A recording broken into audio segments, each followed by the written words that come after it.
গিয়ে এবার এদের টিমে সামিল হয়ে যায়। দেখো সিটি ডিলাক্স নিয়ে চলে এসছে, দেখেছো? বাহ, ক্যামেরা করছে। তো বন্ধুরা, এয়ারবেসে যাওয়ার পথে এক জায়গায় রেল লাইন পড়বে, আমি তোমাদেরকে বলেছিলাম। এইটাই হচ্ছে সেই রেল লাইনটা। তো চলো এই এয়ারবেসটা কতটা লম্বা সেটা আমরা দেখছি। আসছি সবাইকে, টাটা।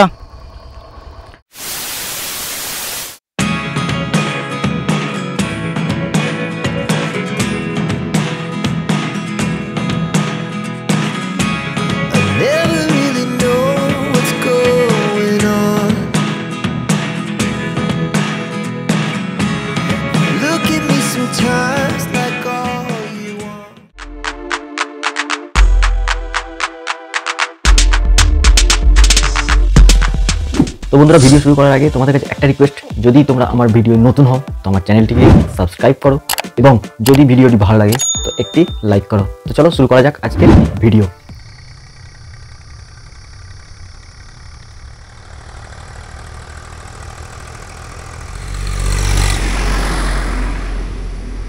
তো বন্ধুরা, আমরা যেখানে দাঁড়িয়ে আছি এখান থেকে স্টার্ট হচ্ছে জঙ্গলটা, মানে সামনে এখানে হচ্ছে রিসর্টটা, বনলতা রিসর্ট, আর এইখান থেকেই জঙ্গল স্টার্ট হচ্ছে জঙ্গলটা। এই দেখো, এবার এই দিকে কিন্তু আমরা যতটা যাব দীর্ঘ 10 কিলোমিটার পর্যন্ত জঙ্গলই জঙ্গল আছে। আর আমরা এইদিকে মোটামুটি 4-5 কিলোমিটার যাব। যাবার পরে তারপরে আমরা ভিতর দিকে ঢুকবো, যেখানে আমরা পাবো কিন্তু রানওয়েটা। দেখো, এই যে এইখান থেকে যে জঙ্গলটা স্টার্ট হচ্ছে, ওখানে ভিতরে গেলেই দেখতে পাওয়া যাবে যে মানে রেলিং, আওয়াজ করতে গাড়িগুলো জাল দিয়ে ঘেরা আছে, যাতে কোনো বন্য প্রাণী বেরিয়ে না রাস্তার মধ্যে চলে আসে। আমি তোমাদেরকে জুম করে দেখাচ্ছি যদি বুঝতে পারো। দূরের দিকে লক্ষ্য করলে দেখবে যে জাল দিয়ে ঘেরা আছে। হয়তো মানে ক্যামেরায় লেন্সে ওইটা ধরা পড়ছে না, কিন্তু আমরা এমনি নর্মাল আমাদের নিজস্ব লেন্সে দেখতে পাচ্ছি। তো চলো এবার আমরা যাই ভিতর দিকে এবং গিয়ে আমরা দেখি যে এয়ার রানওয়ে বা এয়ার স্পট যেটা, সেখানে এখান থেকে মোটামুটি 7-8 কিলোমিটার দূরে হবে, এবং তার আগে একটা রেল লাইনও পড়বে, সেটাও আমি দেখাবো তোমাদেরকে। তো চলো এবার যাওয়া যাক ভিতর দিকে। তো বন্ধুরা, এবার আমরা এগিয়ে যাচ্ছি এয়ার রানওয়ের দিকে, যেটা এখান থেকে মোটামুটি 10 কিলোমিটার দেখাচ্ছে, 9 কিলোমিটার সময় লাগবে দেখাচ্ছে, যেটা গুগল 20 মিনিট। আর এই দেখো এখানে পুলিশরা রয়েছে যাতে কোনো সমস্যা না হয় তার কারণে। আর আজকের ওয়েদারটা সত্যি কথা বলতে কি বলবো, মানে বেড়ানোর জন্য মানে বিখ্যাত। মানে এক তো গতকাল এখানে বৃষ্টি হয়েছে, তারপরে আবার মানে মেঘলা, হালকা মেঘলা হয়ে আছে, আর সামনে গাছগুলো এতটা অমায়িক লাগছে, এতটা বিউটিফুল লাগছে যে মানুষ কেন বারবার ছুটে আসবেন এই জায়গায়, সেটাই ভাবছি। এক তো এইদিকে মানে ভিতরে পুরো গভীর জঙ্গল, আর সামনের দিকে দুদিক থেকে গাছে ঢেকে রেখেছে রাস্তাকে, আর এক কালো রাস্তা একদম ঝকঝক করছে, পুরো বিখ্যাত লাগছে।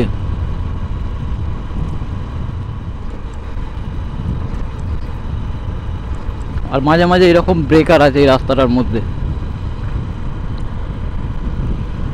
দেখো একটা রাস্তা চলে যাচ্ছে, এগুলো গ্রামের দিকে চলে যাচ্ছে এই রাস্তাগুলো। এখানে যে গ্রাম আছে সেই গ্রামের দিকে চলে যাচ্ছে।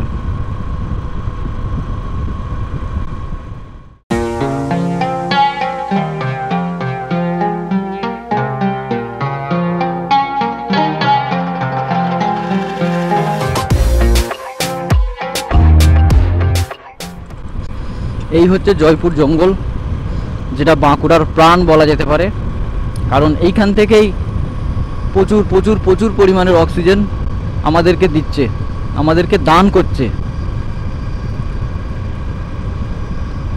এই দান মানে এই ঋণ আমরা কিন্তু কোনোদিনই মেটাতে পারবো না। হ্যাঁ, একটাই মেটানো সম্ভব, সেটা হচ্ছে আমরা যদি আরও গাছ লাগাই, আরও বেশি বেশি করে গাছ লাগাই, তবেই কিন্তু আমরা এই ঋণ শোধ করতে পারবো, তাছাড়া পারবো না। আমাদেরকে সর্বদা যে হারে আমাদেরকে অক্সিজেন দিচ্ছে বাঁচার জন্য, আর অক্সিজেন ছাড়া মানুষের বাঁচা কখনোই সম্ভব নয়। তো একটা জিনিস হচ্ছে কি, এইখানে রেয়ার কখনো কখনো হাতি এবং হরিণ দেখা যায়, তবে এই মেন রোডে দেখতে পাবে না, তার কারণ দুদিকে জাল দিয়ে ঘিরে রেখেছে বন দপ্তর থেকে, যাতে তারা বেরিয়ে না চলে আসতে পারে বা অ্যাক্সিডেন্ট না হয়ে যায়, তার কারণে।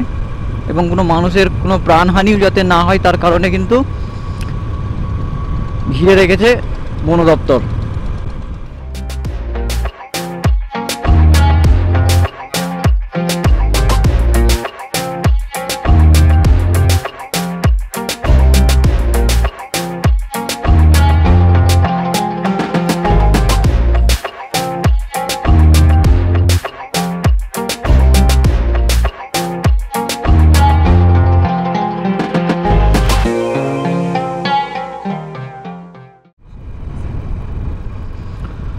তো বন্ধুরা, সামনে এই যে ক্যানেলটা রয়েছে এটা হচ্ছে মুকুটমণিপুর ক্যানেল। এই ক্যানেলটার নাম হচ্ছে মুকুটমণিপুর ক্যানেল, যেটা একদম শুকিয়ে আছে।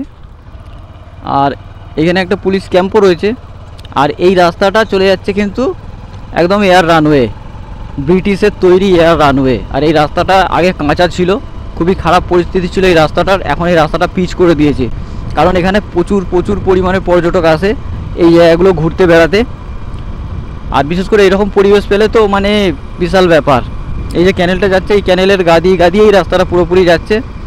আর এই ক্যানেলটা এখন শুকনো একদম। আর এইদিকে দুদিকেই কিন্তু একদম ঘন জঙ্গল দেখতে পাচ্ছ, শাল সেগুন গাছ হয়ে রয়েছে, আরও বিভিন্ন রকমের গাছ আছে এখানে।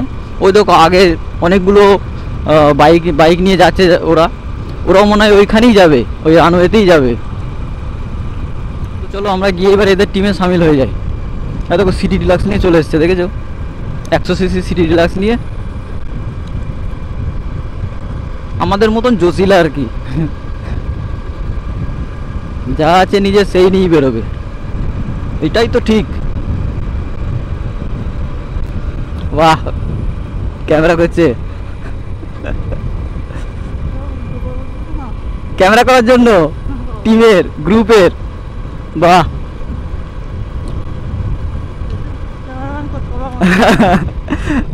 ওকে নিয়ে নেবো না কি বলতো আমাদের ক্যামেরা করার জন্য। ভালো লাগলো, এদের টিমে সামিল হয়ে গেছি আমরা। হিমালয়া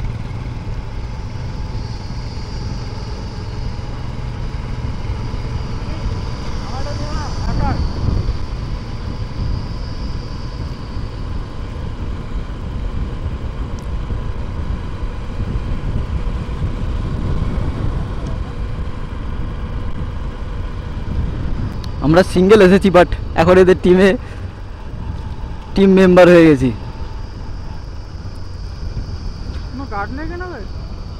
এই হচ্ছে সেই রেল লাইন, যে রেল লাইনটা কথা আমি তোমাদেরকে বলছিলাম।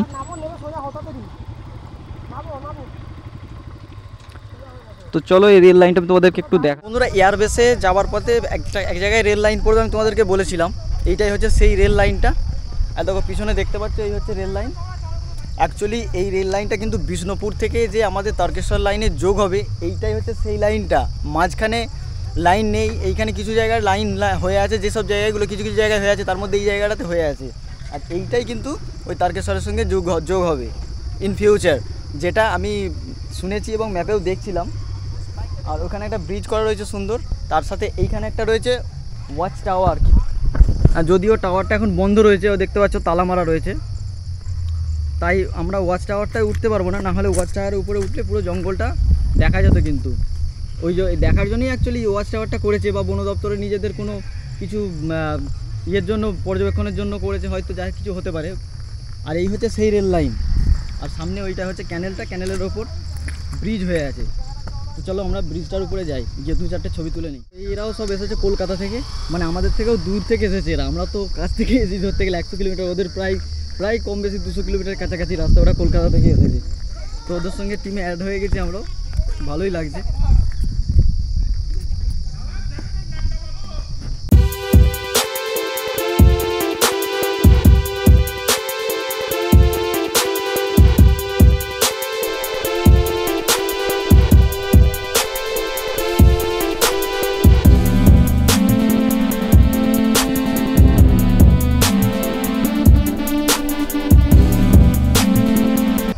SP রয়েছে, একটা হিমালয় রয়েছে, আর একটা CB 200 রয়েছে।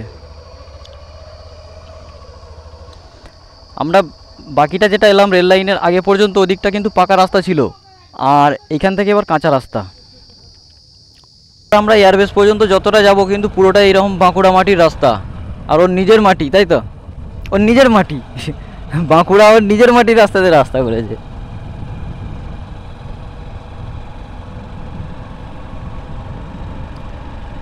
আমাদেরকে এখনো কিছুটা এই ক্যানেলের ধার দিয়ে যেতে হবে, তারপরে আমরা বেঁকে যাব ডান দিকে। তো আমাদেরকে এবার এই মোড়টাকে কিন্তু ডান দিকে বেঁকে যেতে হবে। আর এখানে দু একটা দোকানও রয়েছে, জল টল প্রয়োজন হলে এইখানে এসেও কিনতে পারবে তোমরা। এবার এইখান থেকে আবার ঢালাই রাস্তা, এতক্ষণ আমরা এলাম বাঁকুড়া মাটির রাস্তা, তারপরে এবার ঢালাই রাস্তা। এবং এইদিকে বসতিও রয়েছে বেশ, দেখো এদিকে বেশ আদিবাসী বসতিও রয়েছে।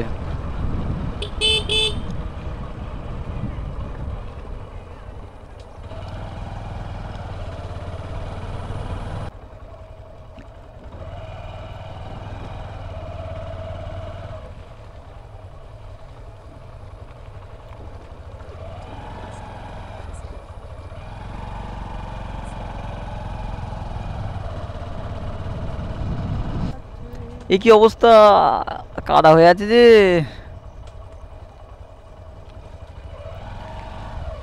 এইগুলো হরকাবার বিশাল ভয়, একটুখানি মানে গাড়িটা যদি হেলে যায় শান্ত করে হড়কে যাবে, আর কেউ এসে জোরে এসে যদি ব্রেক মারে সে তার পড়া অনিবার্য, একদম পড়বেই পড়বে। তো আমরা চলে এসেছি একদম কিন্তু গভীর জঙ্গলে, আর এই দিক দিয়ে ওই ক্যানেলটা যাচ্ছে, প্লাস বসতিও রয়েছে ভালোই। আগে এইসব বসতি হয়তো ছিল না, এখন এইসব বসতি হয়ে গেছে ভালোই।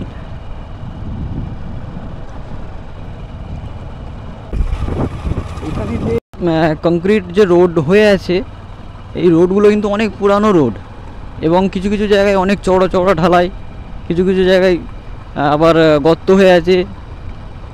তো তার মানে এটাই বোঝা যাচ্ছে যে আগে কিন্তু এখানে আসা যাওয়াটা খুবই হতো, মানে ইংরেজ পিরিয়ডেই বা হোক বা ইংরেজ পিরিয়ডের পরেও হোক, তার কারণে কিন্তু এখনও দারুণ দারুণ রাস্তা হয়ে রয়েছে। আর দেখো এইখানে আবার ঢালাই, এইমাত্র আমরা দেখলাম ভাঙা রাস্তা, এখানে আবার আমরা দেখতে পাচ্ছি ঢালাই, এবং শুধু ঢালাই নয়, মানে বিশাল চওড়া ঢালাই হয়ে আছে, বিশাল চওড়া, আর কেউ কোথাও নেই, মানে ঢালাইয়ের উপরে বন চলে এসেছে। হ্যাঁ হ্যাঁ হ্যাঁ, ঢালাইয়ের উপরে বন চলে এসেছে। আর আমরা কিন্তু একদম এয়ারবেসের একদম কাছাকাছি চলে এসেছি, মানে এইখান থেকে জাস্ট 500 মিটার দূরে এয়ারবেস। আর কিছু কিছু জায়গায় এইরকম জল জমে আছে, তো সাবধানে বাইক চালালে সাবধানে, নাহলে কিন্তু হড়কে যাবে। এইখানটা দুদিকেই কিন্তু একদম পুরো মানে আকাশবাণী গাছের ঘন জঙ্গল, এগুলো হচ্ছে আকাশবাণী গাছ, তার ওদিকে রয়েছে শাল সেগুন রয়েছে, আর আকাশবাণীর ঘন জঙ্গল রয়েছে। সেই জঙ্গলের মাঝখান দিয়ে এই রাস্তাটা, দেখো দুজন আসছে এখানকার লোকাল মনে এরা। তো আমরা চলে এসেছি ফাইনালি এয়ারবেসে। দেখো বাদাম সুগুর দিয়েছে, বাদাম। এই হচ্ছে ব্রিটিশের তৈরি এয়ারবেস, ইংরেজদের তৈরি। এবার এইদিকে সোজা চলে যাচ্ছে পুরো, এটাই হচ্ছে রানওয়ে। একসময় এখান থেকেই হয়তো প্লেন ওড়াতো ইংরেজরা, তাই তো? বা এখানকার লোকেরা এটাকে চাতাল বলে, চাতাল। তো দেখতেই পাচ্ছ আমাদের আগেও কিন্তু অনেক লোক চলে এসেছে, দেখো এখানে দাঁড়িয়ে রয়েছে এরা এখানে টিফিন ফিফিন করছে। তো চলো আমরা ওদিক থেকে ঘুরে আসি, ওদিকে কী আছে না আছে একটু দেখে আসি।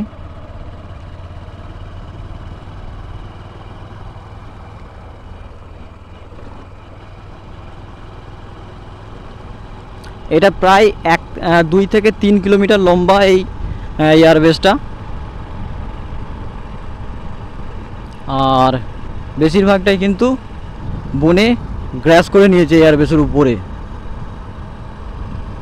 তো এটা আমাদের মানে সত্যি কথা বলতে বহুত দিনের একটা ইচ্ছে ছিল, মনোকামনা ছিল যে এই জায়গায় আসবো আমরা। এর আগে 2-1 বার আসার চেষ্টা করেছি, বাট আমরা এই জায়গায় এসে পৌঁছাতে পারিনি, দুর্ভাগ্যের বিষয়। কিন্তু ফাইনালি আজকে আমরা এসে পৌঁছালাম এই জায়গাতে, একদম জঙ্গলের ভিতরে, জঙ্গলের মাঝে তৈরি করা এই এয়ারবেসটি। দেখো তিলসুকুর দিয়েছে, তার মানে এইখানে আশেপাশে বসতিও আছে নিশ্চয়ই। গাড়িটাকে উড়িয়ে বলে যারা স্ট্যান্ড ফেস্ট্যান্ড মারে দারুণ স্ট্যান্ড মারবে এখানে।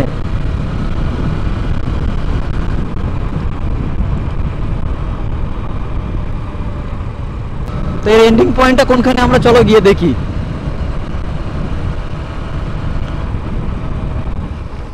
তো বন্ধুরা এই হচ্ছে বাঁকুড়ার জয়পুরের এয়ারবেস।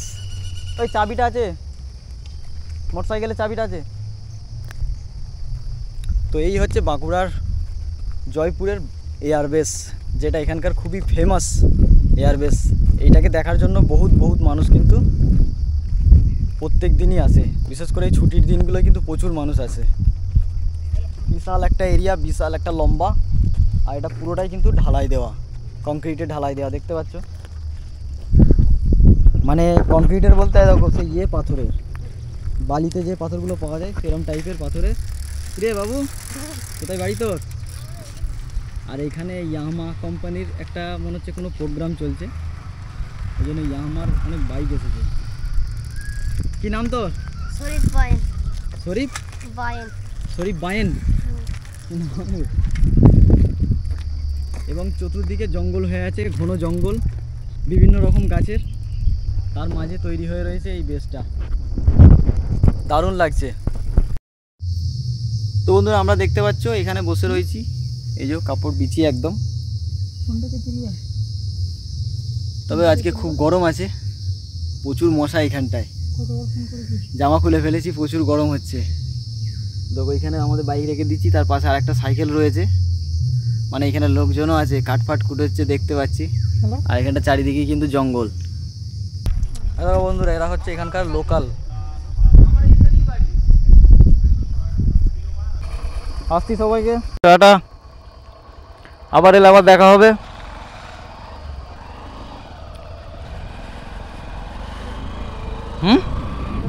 এইটা দিয়ে যাও। এদের সঙ্গে কথা বলে ভালো লাগলো, ছেলেগুলো খুব ভালো বুঝলি, একটা কেউ খারাপ কথা বলে কিন্তু গালাগালিও করেনি। ওই কলকাতার ছেলেগুলো কেমন দেখেছো গালাগালি করছিল, কিন্তু এই ছেলেগুলো একটা একটা গালাগালি করেনি, ভদ্র আছে। তো বন্ধুরা ফাইনালি এখানেই শেষ হচ্ছে আমাদের জয়পুর জঙ্গলের ভ্রমণ, এবং এরপরে আমরা দেখতে চলেছি বাঁকুড়ারই আর একটি সুন্দর ঝকঝকে ফরেস্টটির নাম হচ্ছে সোনামুখী ফরেস্ট। তো চলো আমরা এবার গিয়ে দেখে নিই এর পরের ব্লগ, সোনামুখী ফরেস্ট। আসুক